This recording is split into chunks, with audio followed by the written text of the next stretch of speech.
அஸ்ஸலாமு அலைக்கும் வரஹ்மத்துல்லாஹி வபரகாத்துஹு. உங்கள் காதுகளை செவித்தாழ்த்தி கேளுங்கள், கண்மலர்த்தி பாருங்கள். உலகிற்கே அருட்கொடையாய் வந்துதித்த அன்னலாரின் அன்பு பேரனாம் சேந்தலி அல்லாஹ் அன்ஹு அவர்களின் இரத்தக்கரை படிந்த கர்பலாவின் நினைவுகளை கண்முன் கண்ணீராய் தருகிறேன்.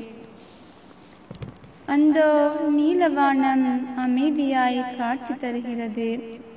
வீரர் அலியினதும் சுவனத்து தலைவி ஃபாத்திமாவினதும் மடி மலர்கிறது. பாலைவன ரோஜா ஒன்று. வீரர் அலியின் புதல்வர் அவர், ஹசனின் அன்பு சகோதரர் அவர், நபியின் மகளார் ஃபாத்திமாவின் செல்வம் அவர், முஹம்மது நபி ஸல்லல்லாஹு அலைஹி வஸல்லம் அவர்களின் பேரர் அவர். அல்லாஹு அக்பர். மண்ணில் அவதரிக்கின்றார் ஹுசைன் ரலியல்லாஹு அன்ஹு அவர்கள்.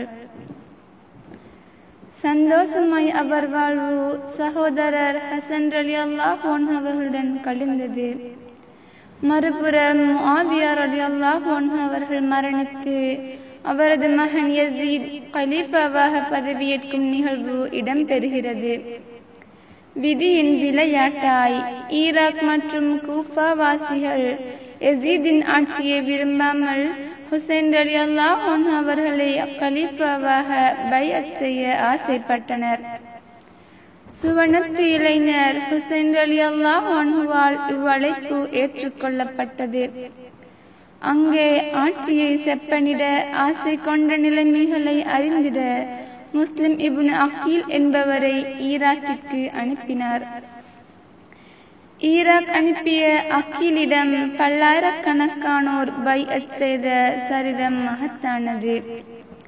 கருமேகம் சூழ்ந்தாற்போல் கலீஃபா யஸீதின் கவர்னர் அப்துல்லாஹ் இப்னு ஜியாத் அகீலை கொலை செய்துவிட்டார். இன்னா லில்லாஹி வ இன்னா இலைஹி ராஜிஊன். திரும்பிவிட ஆயத்தமாயிருந்த ஹுசைனாரை சிலர் வற்புறுத்தி மீண்டும் கூபாவை அடைய செய்தார்கள். அப்துல்லாஹ் இப்னு ஜியாத் ஹுசைன் ரலியல்லாஹு அன்ஹு அவர்களை தாக்கிட 150 வீரர்களையும் 45 குதிரை வீரர்களையும் உமர் இப்னு சஅத் என்பவரின் தலைமையில் அனுப்பினார். இப்படையணி கர்பலா களம் கண்டது. முஹர்ரம் 7ஆம் நாள் உமர் இப்னு சஅதின் படை ஹுசைன் ரலியல்லாஹு அன்ஹு அவர்களின் முகாமை சுற்றி வளைத்தது. அந்தோ பரிதாபமே! ஹுசைன் ரலியல்லாஹு அன்ஹு அவர்களை நோக்கி வந்த வாளை தடுத்த ஹசன் ரலியல்லாஹு அன்ஹு அவர்களின் மகனான அப்துல்லாஹ்வின் கை துண்டாக்கப்பட்டது. சுப்ஹானல்லாஹ். இவ்வாறு போரின் அவலங்கள் அரங்கேறிக் கொண்டிருந்த வேளை பகல் தொழுகைக்காய் 2 நபர்களை நிறுத்திவிட்டு தொழுத போது ஒருவர் மீது 17 அம்புகள் பாய்ந்த நிலையில் ஷஹீதானார். இன்னா லில்லாஹி வ இன்னா இலைஹி ராஜிஊன்.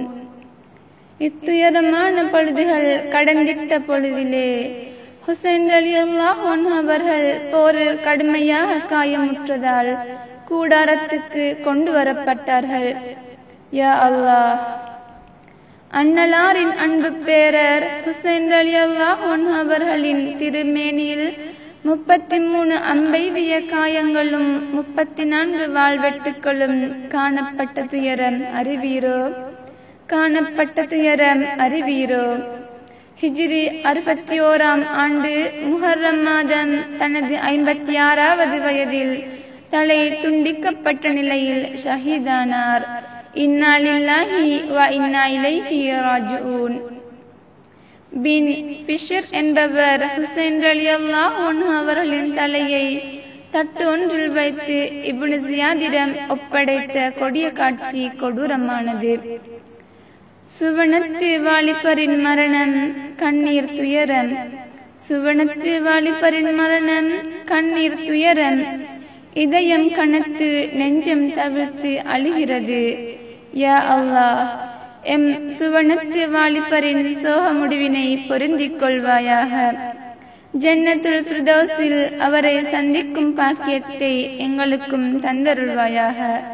ஷுக்ரான்.